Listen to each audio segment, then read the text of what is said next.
Well, on last week's episode of Where We Are, we looked back at the year that was.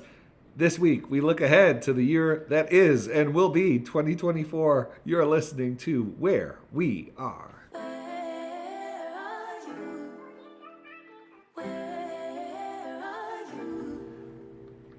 This is Where We Are. We are the Wares. I'm Michael. I'm Melissa. Melissa, how is 2024 treating you so far? I just made Ghirardelli brownies and we just scarfed down a huge piece right before hitting record. So I'm doing great. Yeah, you decided to get up and cut brownies. So, we procrastinated, first of all week, but then really procrastinated for the last hour. Finally sit down. I record the 8-second intro to this episode, and then you get up and cut brownies for 10 minutes. I also took them out of the oven 9 minutes early, and they're totally fine and definitely cooked through, and a great idea. I really wanted the brownie. So 2024 is treating you well so far, Yeah, is what you're totally saying. fine. That's the upshot. Yeah, all good. Well, had a great time last week talking about 2023. I think I'm going to have an even better time talking about 2024. Are you sure about that? I mean, we'll see. It depends on you in large part. Why? And your contribution to this conversation. I mean, why? I mean, you could really tank this whole thing. I mean, that's what happens every week. I'm the wild card in this podcast. We all know this. I have a lot to talk about. Let's get into it. Yeah, so 2024 trends. The things we think are going to be big. Now, the most... In politics. In politics, news, yes. In news. Although, fashion tip, brown is going to be huge this year. So, I know you don't come for this information, but I have it on good authority that brown is going to be huge. So, stock up on brown pants, brown jackets. Specifically camel. Yeah, camel. Camel's going to be big. So, already this episode has been worthwhile. Yep. But in the area of politics news, I mean, obviously, the American landscape is going to be dominated by 2024, the presidential election. Yep. And so we don't want to spend the whole episode talking about that. What I will say is I think when this airs, it'll be 9 days until the Iowa caucus. That's right. It's very soon, January 15th. And then 8 days after that, I think New Hampshire. Mm-hmm. Or maybe it's just a week. And then I think we'll have a pretty good picture of the race after those two dates. Nikki Haley is hoping it'll be down to her and Trump. I guess Ron DeSantis is hoping it'll be down to him and Trump. And really what that will require are the same two candidates finishing in the top two. It will require, Trump and Haley or Trump and DeSantis coming in the top two in both Iowa and New Hampshire. Mm-hmm. Or else I think Haley and DeSantis will stick it out until who knows when. But that is going to be a big deal. We're seeing Donald Trump do more on the campaign trail. We're seeing Nikki Haley and DeSantis start critiquing Trump much more directly. There were a couple of back-to-back CNN town halls this week in which DeSantis made the argument that Trump is not pro-life. Haley made some significant critiques of Trump as well.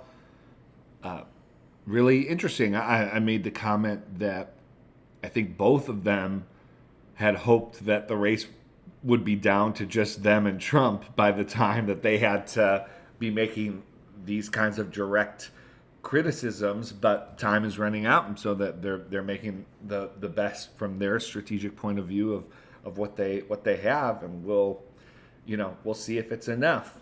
I was struck, and we'll talk about this a bit later, on January 6th, President Biden gave what many are describing as the kickoff to his campaign, or certainly, a table-setting speech on democracy on the anniversary of the events of January 6, 2021. And we'll talk more about the speech and the issue of democracy later on. But I was struck, he explicitly called Donald Trump a loser. Yep. Which, for listeners of the pod, you'll know at the very beginning of this primary, I said and have maintained that the only issue that matters electorally, or the issue that will decide the primary electorally, the sort of first gate, is whether Republican primary voters view Donald Trump as a winner or as a loser. And unfortunately, you could make an argument. DeSantis has said, you can't trust Trump to win. I don't think any of the Republican candidates has really prosecuted a case that Donald Trump is not a winner, that Donald Trump doesn't have an inside track, that Democrats are not afraid of Donald Trump. And I think the failure to do so will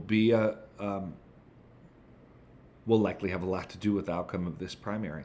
Now, of course, the other way, other than prosecuting an argument that Donald Trump is not a winner, the other way to just make that argument without having to say anything about it is to beat Donald Trump. But that beating Donald Trump in one of the early states seems highly unlikely. I think the state with the, I think if the stars align for Haley, it's possible she can defeat him in South Carolina if momentum really builds. But, so in other words, I think the most likely scenario is that Trump gets to Super Tuesday having won all of the primaries before that. And so it only goes to support the idea that he's the winner, that he's a winner. Melissa, anything on the presidential election that you think is sort of particularly noteworthy that we haven't really focused on in previous episodes? Well, we have one more debate before the Iowa caucuses. Trump will not join again. I mean, most likely will not join again. And so DeSantis and Haley will have a chance right before the caucuses to make another case. And then there are a couple more debates scheduled after that. And I've been wondering what are these going to look like, especially with other candidates dropping out. Will Trump actually eventually join and actually face the other two in the debate, meaning DeSantis and Haley, the other two that are challenging the most technically in any of these early states before Super Tuesday? So I think that could possibly be an interesting dynamic, especially Michael, you're always talking about how, a lot of voters aren't paying attention to the day-to-day politics, but when it comes down to the crunch time just before, a vote is set to take place, a lot of folks might be tuning into these debates finally in order to, suss out who they like better. And to see if, am I going with Trump my first choice, or will I, go with a second choice sort of thing. I think I just think in 2024, looking ahead, the Biden team, I find that almost to be even more interesting than what is going on the Republican side, even though obviously I'm very concerned myself on the Republican side, how things will shake out and what Trump will end up doing and the things he's going to end up saying. And obviously if he continues to be the candidate that, starts winning all of these primaries or caucuses, that he will be the presumptive nominee, and, what else will come out from his campaign, but the Biden side is what I'm possibly more interested in. He just gave, we just passed January 6th, and he gave a speech going after Trump, talking about January 6th, another big democracy speech, another speech that was centered around defending democracy, defending democratic ideals in the country. And so is that the sort of trajectory that the Biden team is going to be riding on until November, or will this just sort of be the foundation they're laying, and then will they try to talk about the economy or other sort of flashpoint issues and sort of leave this as like we've covered the democracy thing, we're good? What do you think? Yeah, I mean, no, I think this is going to be obviously, a through line. They're hoping that voters that maybe aren't happy with the economy, voters who are worried about Biden's age, that democracy, and this is, and I do think it's very tricky, and we'll probably end up doing a full episode just on this debate. It's very complicated.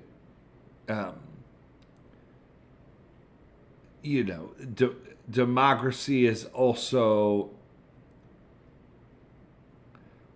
a way of talking about the ways in which the Biden campaign feels that Trump is beyond the pale. That the things that disqualify Trump negate policy discussion, go beyond policy discussion. Biden basically said as much in the speech. He said, look, our politics is always, and again, you can and probably should question this framing. He's like, our politics is always about those who want progress and those who are afraid of it. But he's like, but this is different. This is about democracy. This is about whether we will have a system in which we can reliably have these sorts of debates at all. Now, look, they have to walk a line here. I think the real danger is that voters begin to get the impression that the democracy debate is actually being used to obscure and avoid policy debates and policy differences that the American people have, a portion of the American people have with the Biden administration.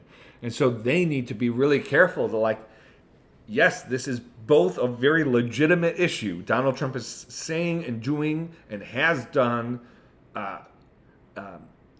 incredibly destructive and potentially criminal things regarding our democracy and voting. And so just because that's become a divisive thing to say, and the Trump campaign has done a lot of work to make that a political statement, you can't not say it.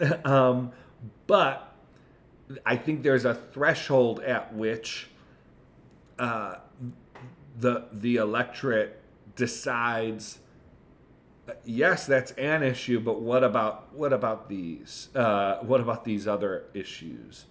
I just to raise one thing,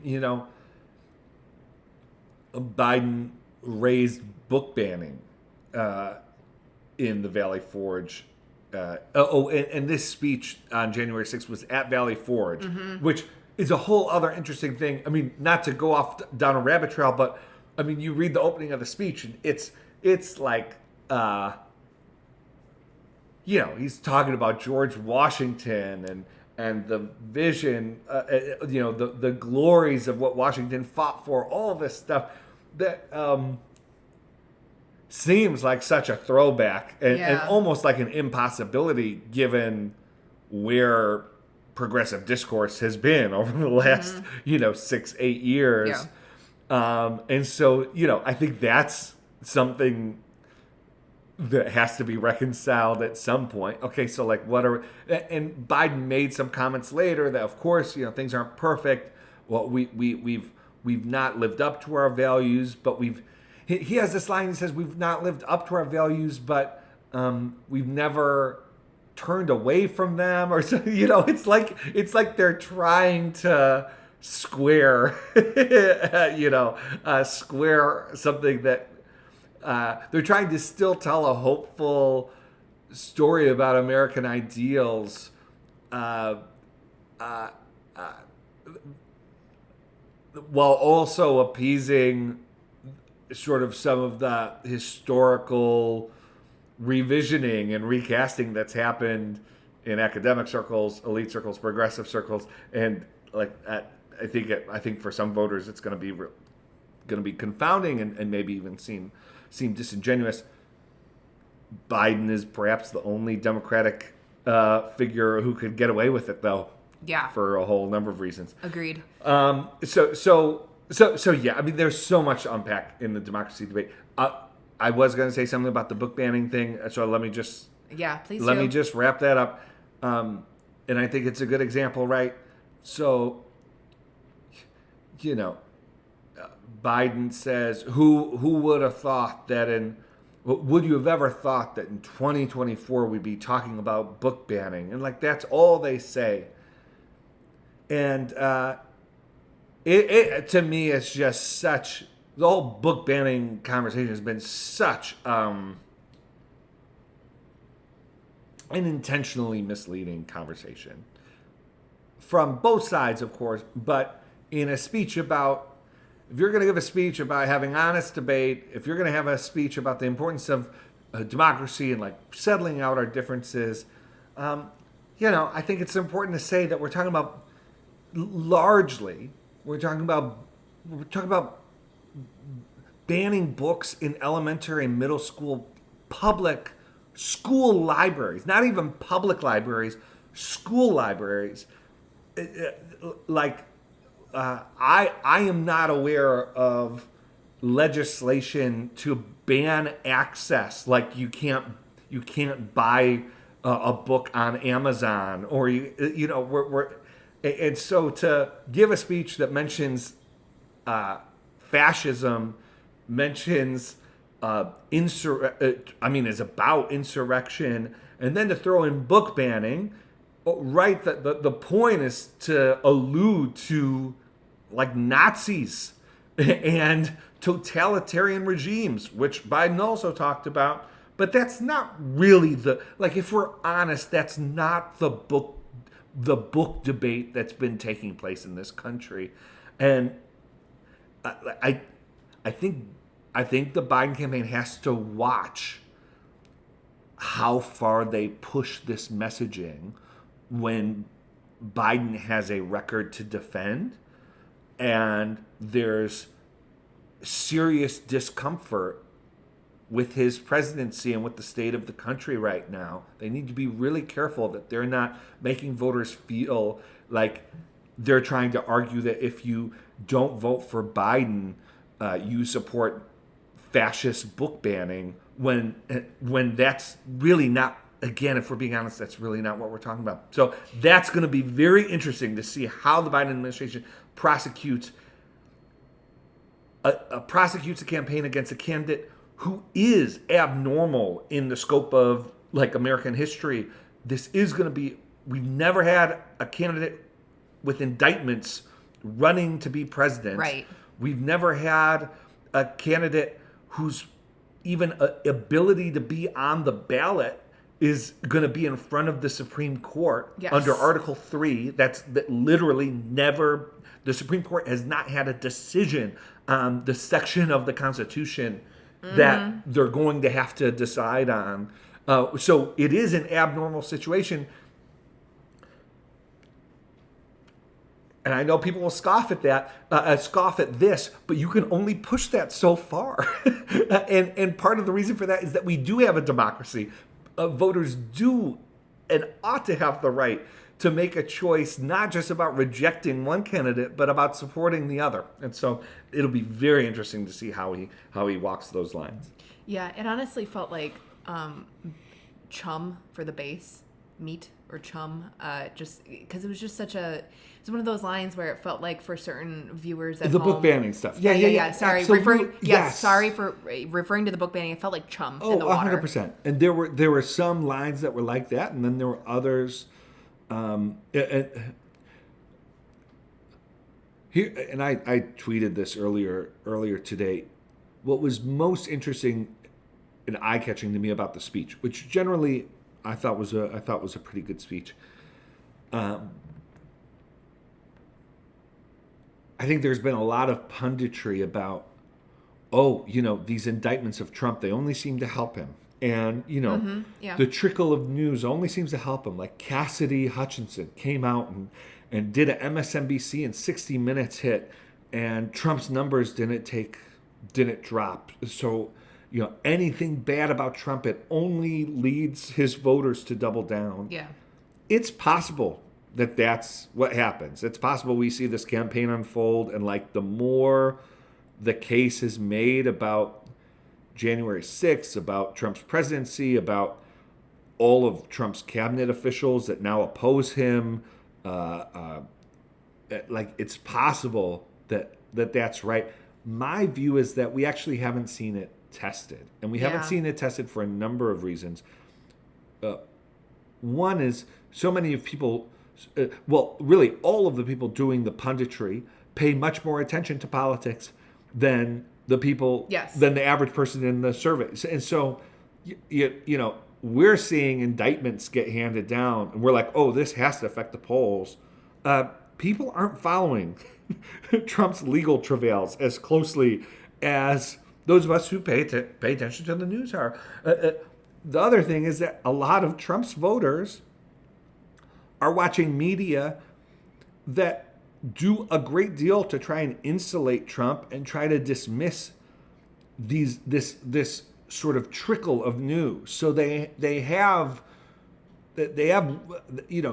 undermine the credibility of a Cassidy Hutchinson. They undermine, it was a liberal court that decided against Trump here. What I really took away from Biden's speech is, with the exception perhaps of the January 6th committee hearings, this is the first time that I've seen all of this, all of Trump's travails, everything about January 6th in one place. Mm-hmm. And that's what a campaign is for. This is why I've been so insistent that all of the judgment and castigation of Republican primary voters that, they'll stick by Trump. They're addicted to, how, they're addicted to his shenanigans. They're addicted to what the kind of person he is. We honestly don't know until some votes are cast. So it won't be too much longer. I promise.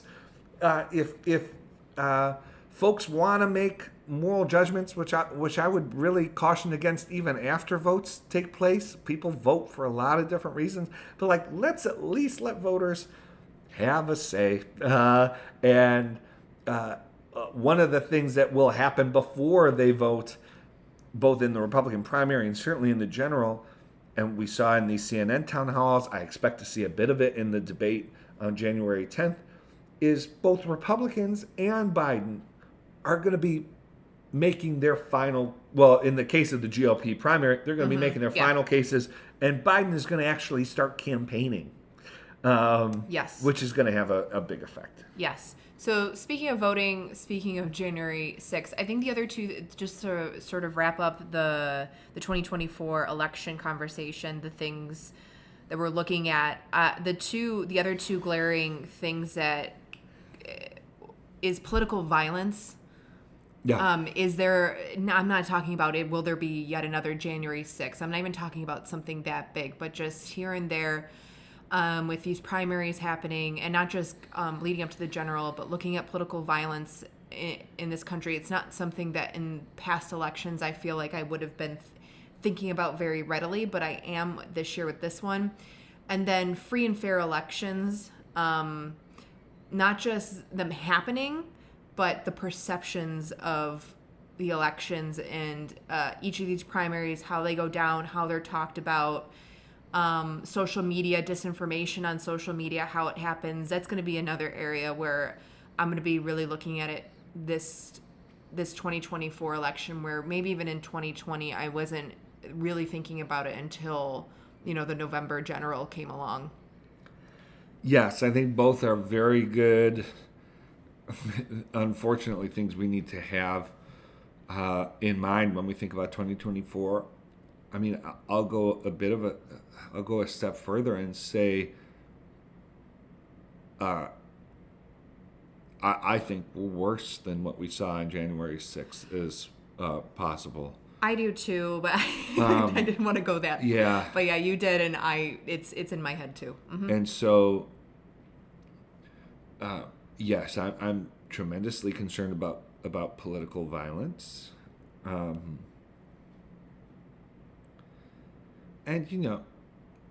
yeah, and we have 10 months until the general election. Yep. And I felt something change even just with the new year, as I'm watching social media chatter, as I'm seeing some of the vitriol from folks talking about an election that doesn't take place for 10 months. Yes. And that's why I'm thinking that can, the pressure can build pretty intensely over the course of 10 months. I agree, and that's why I mentioned just the primaries.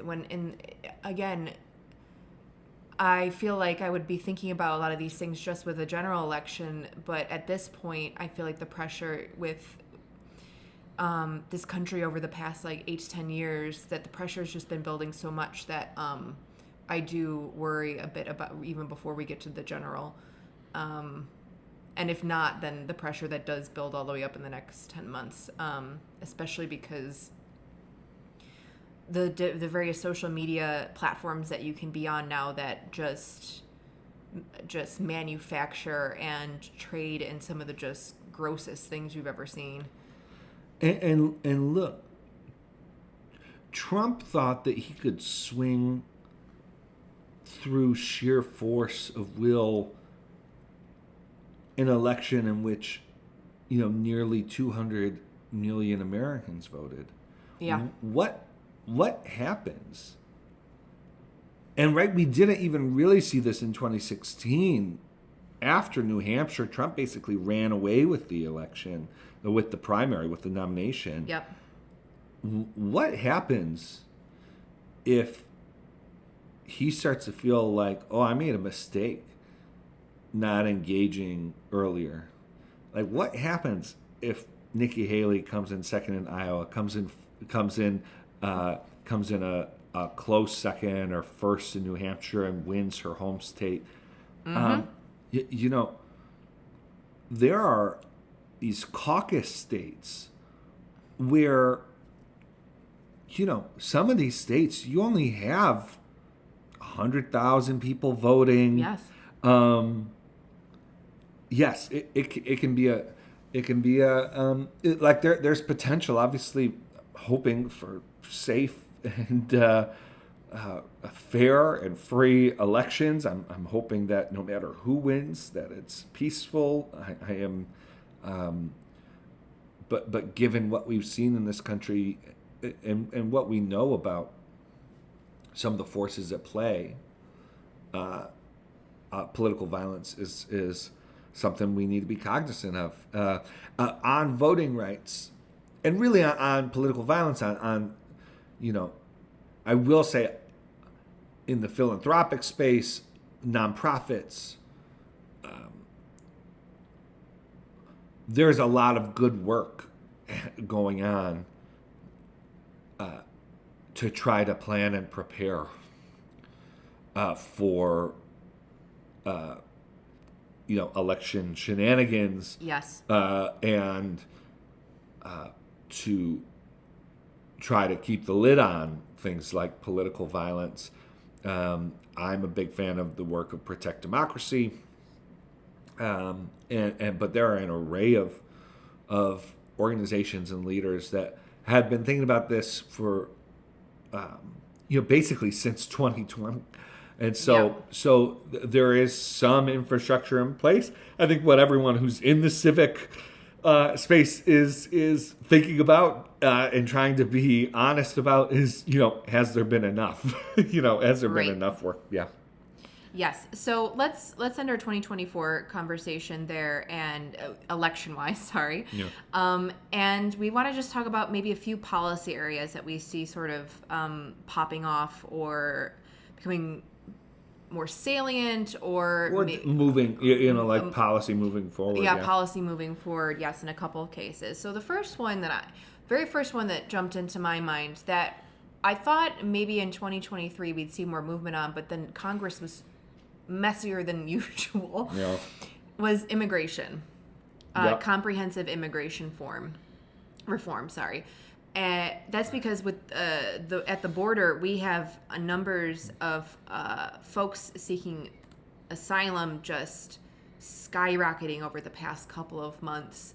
And a lot of the states at the border sort of crying out for help from the federal government, and then Congress sort of, trying to eke in here and there on these budget talks, funding the border here, or putting something in for a part of immigration reform there. Do you see any kind of opening, especially in a general election year, for there to be a single policy push in Congress, or do you think it could be bite-sized, or is nothing going to happen?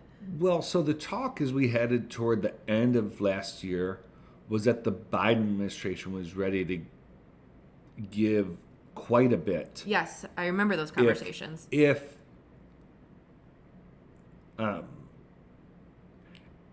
and some people even thought they were hoping Congress would give them the opportunity to give in. Yep. Just the chatter over the last week and a half leads me to think that Republicans in Congress don't want to give Biden the ability to say that he was reasonable on immigration. Yep. And so in the House in particular, so there have been negotiations in the Senate. Some of those have been productive in terms of moving policy forward. I won't speak to the, whether I think the agreements are good ones, but on the House side, House Republicans have not been too eager, from what I've seen. They haven't been putting something concrete in front of the president and forcing him to make a decision, which leads me to think that there is some second guessing about whether they want to give Biden the opportunity to reach that kind of agreement. Now, this is all behind the scenes talk, so maybe we're going to see how this plays out. Maybe House Republicans just want to see how far Senate Republicans can go. Yeah. Before sort of showing their cards. That'll be the pathway, though. Congress will have to at least that's what I think. I think the Biden White House wants something to be put on their doorstep that then they could either say yes or no to. And everything I've seen, and I certainly get the electoral politics of this, that they'd like to get to a yes. Like if President Biden could sign something that had Republican support on immigration, I think even with their hesitancies about the policy implications, there's an electoral incentive there. Not to mention that they're starting to get pressure from Democrats themselves. Yes. And not just like border state Democrats. Senator Fetterman was saying just this week that it's a crisis on the border. He didn't see how anyone could say that there's not a crisis at the border. It's going to be interesting to see, especially Democrats who are up for re-election, once that builds, does that lead towards some kind of policy move? I think the last thing I'd say, Melissa, is what I don't expect is a comprehensive immigration bill at the scale of like the McCain efforts. Yeah. You know, like, so I don't think policy that big is going to move forward, certainly not in an election year. I think what we're talking about when we're talking about comprehensive in this context, it's some kind of either bill or, as you alluded to, you know, is it just something that's squeezed into an appropriations bill that covers both providing, you know, expanding asylum, providing something on the legality side, on the immigration side, you know, in terms of letting folks in, or citizenship, dreamers, etc., or and you know, more robust border security. Yep. And that's what folks have their eye on. Again, I think the Biden campaign would love to be able to say that they were a part of a bipartisan agreement that increased border security, and then match that up against all of Trump's big promises on immigration that he didn't really deliver on. So that is the contrast that they're looking for electorally. Yeah. Now, I'm sorry, just one more comment on this, which is, if this did happen,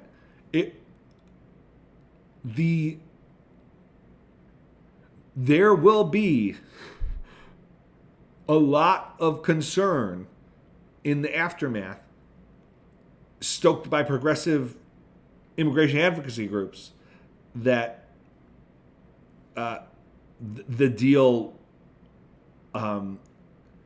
is costing Biden his base, quote unquote. Yes. And that he just lost the election by making this deal, and like it will be ugly on the progressive side of things. And so if some kind of immigration policy is going to move forward, the Biden White House is going to want it to happen in like the first quarter of this year, so that they could have some time to do constituency work and try and you know, reset things. You know, once we get into the summer, no policies moving forward. No one's going to want to upset the apple cart. At least I don't think so. No, exactly. And especially when the other two issues, when we talk about things possibly moving along, we've got Israel and Gaza and then Ukraine. And, you know, the Biden team would hope that anything on immigration would be pushed forward in the first quarter, because a lot of the progressives and that part of the base are upset over the fact that Congress has failed to continue to give funding to Ukraine. It's been getting stuck, especially in with all the budget talks. The Biden team has, you know, continually requested, you know, over a lot of money for more arms for Ukraine and aid to Ukraine. And they have not received anything new. Meanwhile, Russia has, you know, started even bigger offenses. I mean, you know, Israel and Ukraine could definitely be a thorn in the Biden team's side. On the progressive side, you know, if they can get funding to Ukraine, and especially if they can get Russia to finally come to the table for negotiations this year, that any one of these, Israel or Ukraine, where we can find a way where the fighting has stopped, the Biden team will obviously greatly benefit from either of those things. So those are two foreign policy cards that I think are huge in this election. And it's huge for Republicans too, in terms of the narratives and the other sorts of policy things that they can be talking about on their side.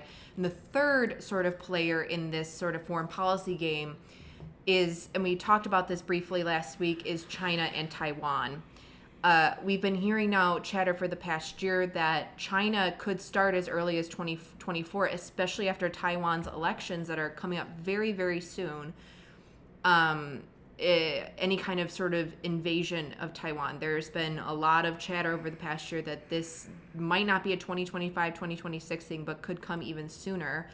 And so China could suddenly become the sort of third thorn in the Biden administration side when it comes to foreign policy. And so those three areas you and I are always heavily watching. in terms of what is going on with the conflicts themselves, but also how Congress is handling them, and then the Biden team themselves. And then finally, the final sort of policy, or honestly, the legal side of government is SCOTUS and SCOTUS decisions. Now, the SCOTUS decision that is should be coming up in 2024, because they said that last month, I think, that they would take it up, is that Trump has been taken off of the ballot in Colorado and Maine, and there are 29 other states in which there could be there are similar decisions being made. And so Section 3, as you alluded to, Michael, of the 14th Amendment, the Supreme Court will have to make, is it truly its first decision on that amendment in a case? Yes, that's right. It's like this area of the law is unsettled because it's not really been tread on before, and so that's part of what makes so much of this uncertain. It's part of why you're able to see such a broad scope of opinions from people who know the law, because they don't have a ton to work with other than the language, the text of the Constitution. Yeah, so Section 3 of the 14th Amendment. Yeah, and thanks. I think I misspoke. Instead of saying Section 3, I referred to Article 3. Yes. Where these cases are under. There have been a lot of rulings related to Article 3. We're referring. These cases involve invoking Section 3 of the 14th Amendment. So it disqualifies anyone from serving in a range of federal and state offices if they have taken an oath of office to protect the Constitution and then they engaged in insurrection or rebellion. So that's the key there, where Colorado and Maine have obviously made the decisions that, yes, Trump did participate, but obviously there are plenty of people who say he didn't participate in that at all. Well, right. So there are, we won't,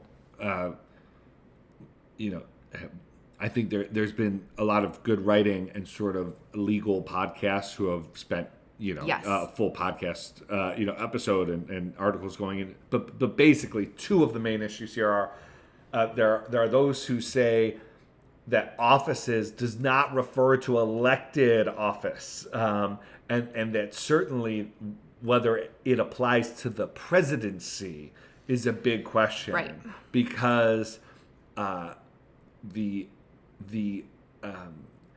and some of these arguments strike me as a little more, stretching it than others. But people say, well, it refers to the oath that they take, and the oath of the presidency is different than is the exact language is not sort of the same. The other thing people say is, there's a lot of debate about what office means, and then this is why I did not become a lawyer, man. And then the second sort of point of real disagreement here is, do you have to be found guilty? Like, do you have to who is do you have to be found guilty separately of insurrection in order for this to apply, or can the same body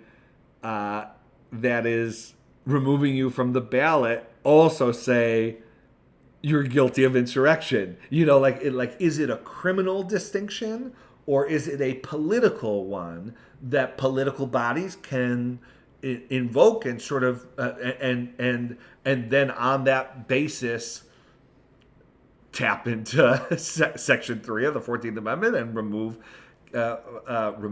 a candidate, in this case a presidential candidate, off the ballot? The Supreme Court, it looks like, is going to take this question up. The other thing, Melissa, and I'll say I think this will be a theme for 2024. Okay.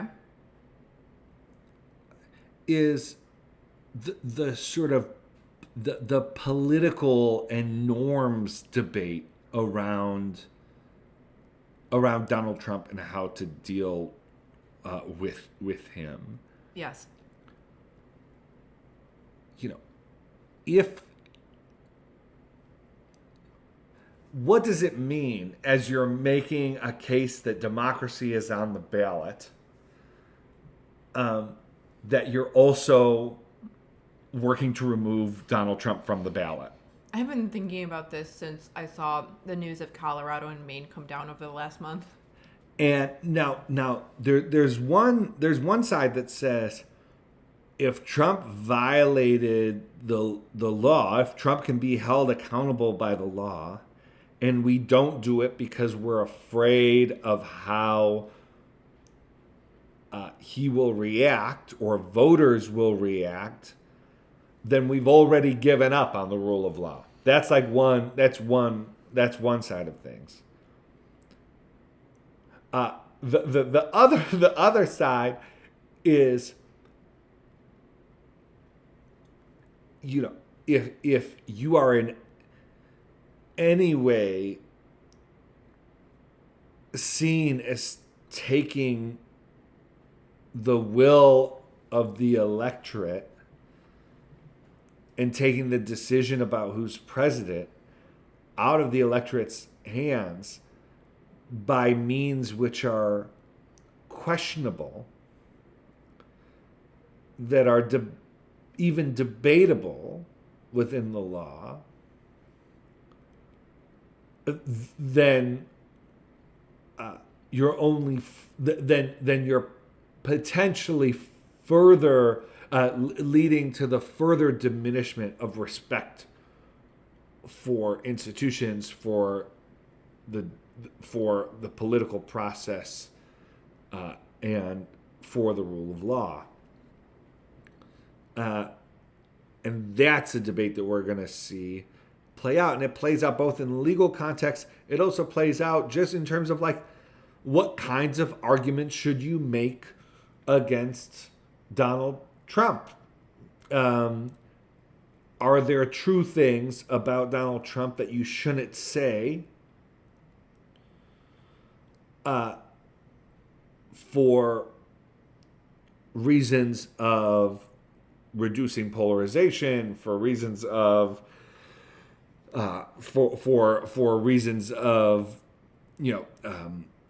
reducing sort of division, for reasons of not giving Trump ammunition?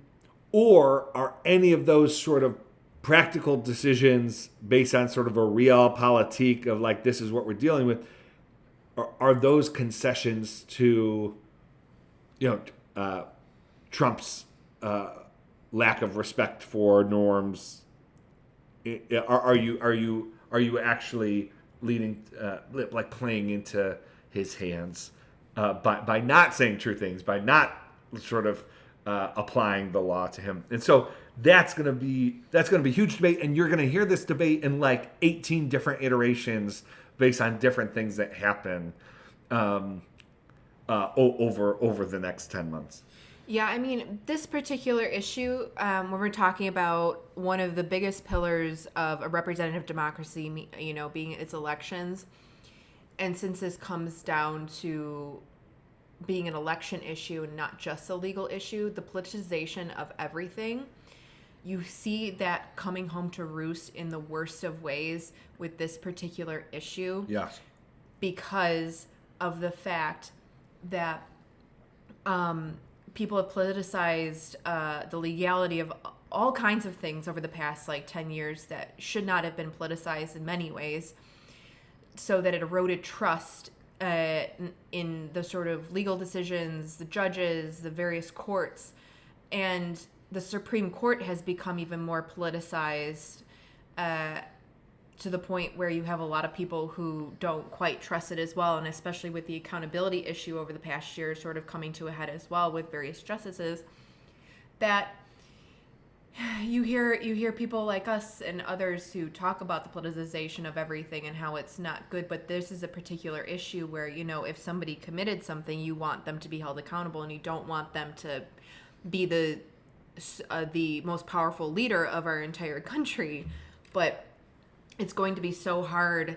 Again, like you're saying, we're going to hear like 18 different iterations of this because of the fact that we don't have precedent on this particular legal issue in the first place, plus the politicization, that it's just going to be such a mess. Yeah. And the erosion of trust is well, and you get a real sense be... for how these things sort of spiral. So, right, like at each step along the path to where we are now, people have made decisions that have said, well, I'm going to do this because it's necessary in the short term, but I'll know when to say stop. Like, I'll know when to rein it in. I'll know when, so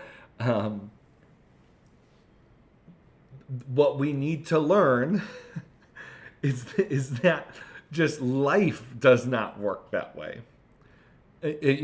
Like, think about this in the context of sin, which actually is more apropos than maybe you think. But like, think about it in this. It's like saying, "Look, I'm gonna sin here at this instance because I really need to, but then I'll be able to like cut off the spigot." But like, we know just as Christians that sin doesn't work that way. And so extrapolate that out to a body politic, extrapolate that out to institutions, and you start to really get a sense of the real sorry state we're in. And unfortunately, I have to say, like, we're still not, there's further down we can go. And the trend line isn't going to change unless we start making different decisions in the short term and stop using short-term difficulties to say, well, these are certain times we need to prevent this from happening. We need to make this happen. And once we get to 2025, then that's when we'll act how we really want to act. But right now we're in a state of emergency. But Melissa, speaking of state of emergencies, I believe we ended last week's episode saying that we were going to be super hopeful on this one. And so far we failed. Epic fail. I am wondering, how do we bring this back, Michael? Well, so I want to talk a little bit about culture in 2024, but maybe before that, maybe we could both, again, sort of as we were thinking about 2024, we've covered the topics that we actually planned to talk about, but now I'm going to ask you sort of ad hoc, Melissa, what in the political and policy arena are you hopeful about in 2024? You asked me that, my mind immediately went blank. Here's what I'll say. I am a eternal optimist regarding the possibility of change in politics. And I think elections and campaign seasons are catalytic moments where realignment is possible, where new ideas surprisingly find a coalition to back them and rise to the surface, where you actually see political ideas and pressures that have been sort of building in between elections. You actually see certain ones pierce through because of the catalyzing nature of elections. And so I don't know that at this point I'd venture, like this issue is going to have a major breakthrough in a positive way. I'm not sure I have a prediction like that, though I think on a previous episode we've talked about the fact that there's some interesting conversations happening right now between a sort of populist, worker-friendly right and sort of heterodox,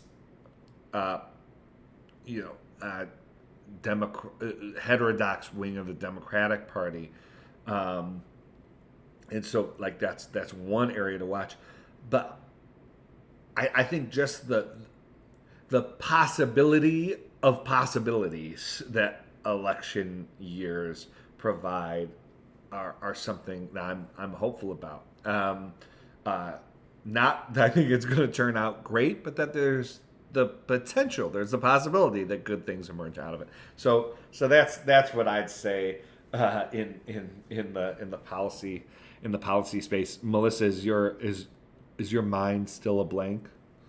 I mean, the only I'm looking forward to inflation calming down even more, for the Fed to be lowering rates, for the economy to finally feel like it's getting out of the red zone, and for hopefully at least more than a handful of folks feeling the pressure lifted off of them. And therefore, a lot of the nonprofits working with, service delivery for the poorest, maybe get a little bit of a break too, because the economy, inflation is doing a lot better. So, like, I'm looking forward to that, but that's not something that, that's the Fed. That's on the Fed. That's not even on, like, the Biden administration or Congress. Yeah. And, I do think there are a lot of people hoping to see interest rates get dropped next year. Melissa, let's talk a bit about culture. We've already talked fashion. I'm sure if I went on the fashion sites, the clothing store websites now, that we'd see Brown has already been bought up, because I'm a trendsetter. That's what I do. I say things in the fashion space and they happen.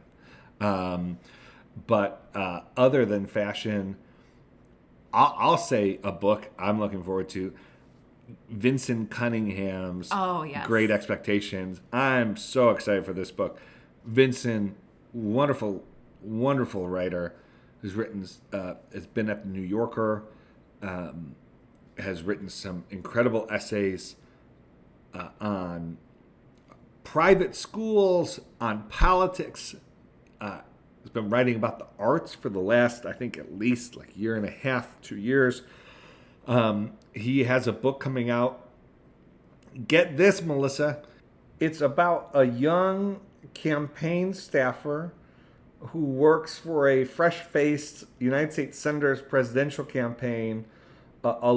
Here's from the book notes here. Along the way, David meets a myriad of people who raise a set of questions of history, art, race, religion, and fatherhood, that forced David to look at his own life anew.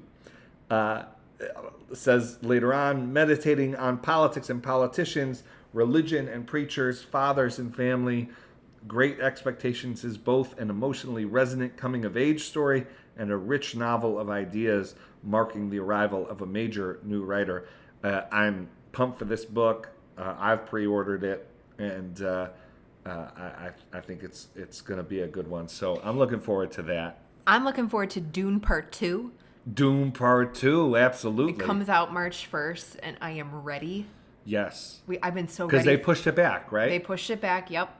I mean, a lot of movies were pushed back, right. I think now, and that we'll be seeing in 2024. In just a few days, the Book of Clarence will come out, which looks interesting. Mean Girls, the musical, is coming out in a few days. But then at the end of the year, another musical made into a movie is going to come out, Wicked, which I know is beloved to a lot of people and a lot of our listeners. I know every song from that musical because of the choir we were in, but I have never seen the musical. Now, Ari's in it, right? Yes, Ariana Grande is in it, yeah. She plays Glinda? Yeah. Yeah? Yeah. The Good Witch, right? Yeah. Yeah. Okay. No, it's going to be, that'll be fun. That'll be fun. We, I saw the original production on Broadway when we went to New York with the show choir. I did not. Kristen Chenoweth, Idina Menzel. I mean, it was... Adele Dazeem. Sorry, that's probably too inside joke, but John Travolta, thank you for that one. Yes, yeah. So yeah, I think there will be some. There are already some good cultural cultural artifacts that I'm looking forward but to. Dune Part 2 will be my Roman Empire for the year. Yes, no, I'm so I'm excited. really looking forward to it. And then, of course, and you won't have to wait long, but The Spirit of Our Politics comes out Oh my goodness. just over 2 weeks. It's incredible, Michael. I can't. So excited. It's been a long time coming. Released an excerpt. Yeah, your very first excerpt has been released. From the book on the Substack. So wanted Substack subscribers to get first real look at the book. So you can go to whereweare.substack.com and read that excerpt. It's on the disappearance of moral knowledge. And I hope it will lead you to pre-order the book. I will say something wild happened today, which is that Dallas Willard's daughter posted about the book, which I was thrilled about. I think that's the only review I need. No, actually, please leave Amazon reviews because it helps sell books. But I was very happy to see Becky. Yeah, it was so nice. Post that. Yeah. So yeah, excited. I can't believe it's just 16 days away. Amazing. Let's end it there. Some positive notes for you to end on. Yes. All right, friends. Thank you for listening to Where We Are. Bye.